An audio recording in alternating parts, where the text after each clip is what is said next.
I don't know if it's the warmth, the gentle rocking motion, or the subtle perfume of city life, but these days a journey by public transport has me dreaming of being somewhere else. In my fantasy, the train carries me to a land that time has forgotten, where things are just a little bit old-fashioned or sedate. I drift through a green and pleasant landscape, and instead of petrol fumes and body odour, I can smell the sea. Is it a dream? No, it's the Isle of Wight. The island is that land that time forgot. And for a transport buff like me, the island is a goldmine or sanatorium of nostalgia. No sooner have you got off the ferry than you're aboard antique London Underground trains running above ground. It's an electromagnet to transport enthusiasts like train driver John Little. He left the big trains on the mainland to cram himself into the 1938 vintage driving seat. The cab seems incredibly small. Are tube trains still like this? I think they're a little bit more ergonomically. Ergonomics is better, I think. I don't know. When I first come from the mainland to here, I thought, oh, wow, it's very small. Yeah, I've got a bigger sort of fitted wardrobe at home than this. Some of the trains have an eye-catching Jurassic paint job. According to Mr. Little, they're not the only prehistoric things down here. It's a nice place to live. You get some narrow minds sometimes, which you just tolerate, really. I mean, there's people on the island who've never moved off the island or sort of seen the what's over the horizon, which is quite incredible. I mean, some of my colleagues say, or often said, you must get bored over there, but I think no, because once you sort of drive a route, it might be from King's Cross to Newcastle, you sort of get not bored with the route, you get familiar with the route, and I get familiar with this, and I do miss the main line a lot. I've always missed the main line since I've been over here, because I do like speed. The old trains cover 8.5 miles of track at a sedate 40 miles an hour. Anything else would be unseemly. Islanders travel in trains like this, antiquated machines with a certain charm that I suppose reflect the old-fashioned nature of the island itself. These trains came here from the late 1960s, and the track had to be specially electrified for them. But that was a small price to pay. The important thing was the ex-tube trains weren't very tall, so they'd fit under bridges and through tunnels built for a much earlier railway.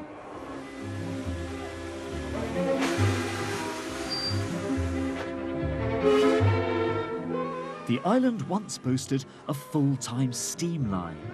The place is only 22 miles by 13, but they had a remarkable 54-mile network serving coastal and inland towns.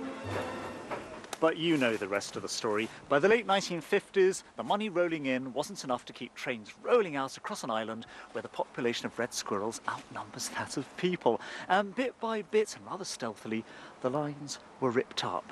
The Island Line is the last commuter section, but one small railway clings on, keeping the fireboxes burning and the steam at maximum pressure. This is the Isle of Wight Steam Railway, a great example of a classic British old-school line that defies the lessons of history and, of course, economics by refusing to die. This utterly charming, if incredibly greasy old girl was born in Brighton in 1878 when Queen Victoria still had a wasp waist. Now, remarkably, she was still running with her sisters on mainline railway duties right up until the mid-1960s. Today, she's pulling carriages again, though, all thanks, of course, as usual, to the efforts of volunteers. Enthusiasts like Kim Chalky. These days, he dresses up as a Victorian guard for the tourists. But like so many who give up their spare time to work here, he remembers the last days of the real railway. Kim, when did the steam train stop running here originally? In 1966. Yeah. And there was was there a campaign amongst local people to get the steam railway going again? Oh yeah, oh yes. Nobody wanted to lose their railway. In fact, the old lady in the cottage up here, she was so against it, she wouldn't go by the bus.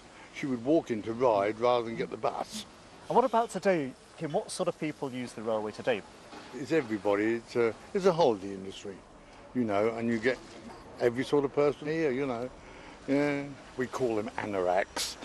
What about the younger generation? Now, what's the attraction of steam to them? The younger generation, we've got to thank, I think, Thomas the Tank. Because they get enthralled with Thomas the Tank, and what do they say? Well, I want to go and see Thomas. And every engine they see is Thomas. Hey Joseph, can you tell me, do you really like steam trains? Yes. You do? How old are you? 5. And you love steam trains? That's great. I loved them when I was 5, so, yeah. And have you seen Thomas? Part of the attraction, of course, is the chance to ride in these beautifully restored carriages with their horsehair stuffed maquette and their mahogany panelling. Now, these youngsters are clearly enamoured by just such railway details. But over there, beyond that secret door at the end of the carriage, there's something even more glorious: a royal compartment. Queen Victoria was famously a big fan of the island and indeed maintained a modest country mansion near Cowes. Back in her day, the railway would collect her from the coast and deliver her cross-country to Osborne House. And it was in this very seat, or so it said, that she would enjoy the journey.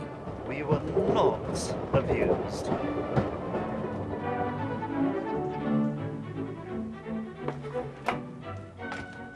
If only Her Majesty could have seen the state to which this glorious rolling stock got after the line proper was axed in the 1960s, I think that certain railway executives would have gone to the Tower. These carriages are genuine Victorian designs and were sold off to become potting sheds and chicken coops. Now they're in the hands of restorers and about to undergo some serious rebuilding. Jim Lowe is one of them. Jim, is it really worth restoring old carriages like this? Well, it certainly is. They're part of our heritage, and despite the condition of this one, as you will see, we make an excellent job of restoring them, and it's lovely to see our passengers remark on travelling as the Victorians did. But when you rebuild something like this, which is clearly in quite bad condition at the moment, is what you get at the end, in a sense, brand new? There's always a compromise for the simple reason that once timber has rotted, you cannot put it back. You have to replace it with like for like. But the incredible thing about most of these vehicles is that the actual framework, the teak or oak frame, is as good as the day it was put in. We were blessed with this plethora of Victorian carriages that had been put out to grass in the 30s when they were obsolete, and we're able to put them back. And what sort of people originally bought these carriages as potting sheds and beach huts? I imagine that at the time these were seen as an excellent way of acquiring a summer house or a shed or somewhere to change when you went on the beach. A whole variety of purposes that these were put to, but both for storage or in some cases people actually lived in them as holiday homes. Beryl Bowen already had a nice house in the village of St Helens, but then Queen Victoria already had Balmoral. They both wanted their own railway carriage, and they were both ladies used to getting their way. Your grandfather bought them from the Southern Railway for peanuts, yes. And then they were used, we had one as a tuck shop, because we had a camp up here, so one was really our residence across the road for the summer, sort of staying in the summer. Railway carriage has got this wonderful timber cladding. That was called the log cabin. That's great. Yes. So you just nailed up some, what is this bit? Elm boarding. Elm, how nice, elm. Elm boarding. So all sorts of people, Beryl, probably had these. Oh, they're all over the island. When your carriages finally went, were you... Oh, well, I don't know. Did you shed a tear? No, I didn't really. I was pleased they'd gone in a way because they were just wasting away there. And I thought, if there's anything worthwhile, the steam railway might as well have it. It seems silly for them just to rot there. There were railways right across the island, weren't they? To Cowes, where you were born, to Freshwater, yes. to Newport, That's to right. Ventnor West, Yes. to Ventnor, to Bembridge. There were, I mean, it's extraordinary, really. There were. Yes. Did you use them? Oh, yes, you had to use them, really. The Because, railways. yeah. Well, because there wasn't such a good bus service, I suppose.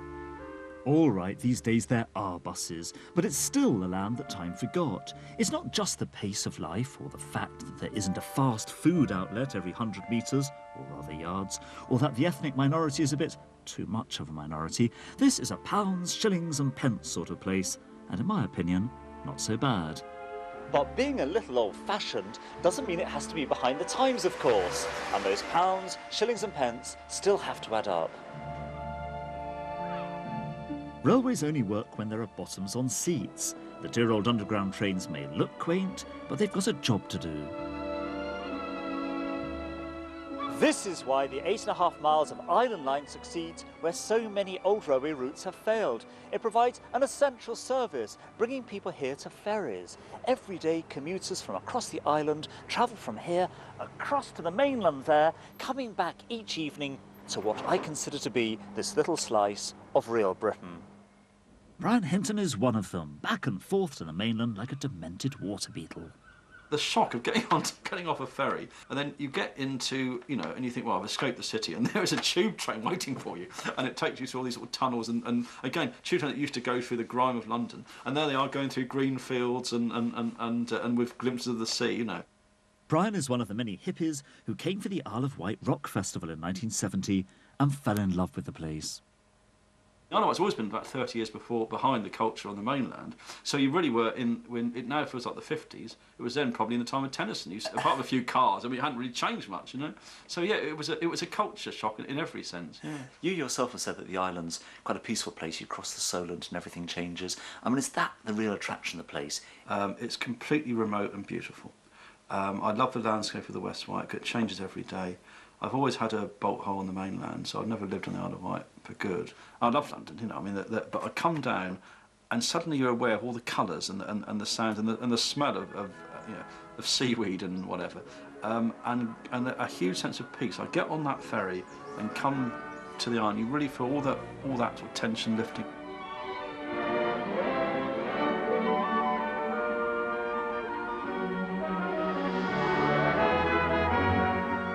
Do you wish you were here? This island represents so much of the culture that we've lost in Britain now that we've gone for a kind of 24-hour corporate cappuccino world.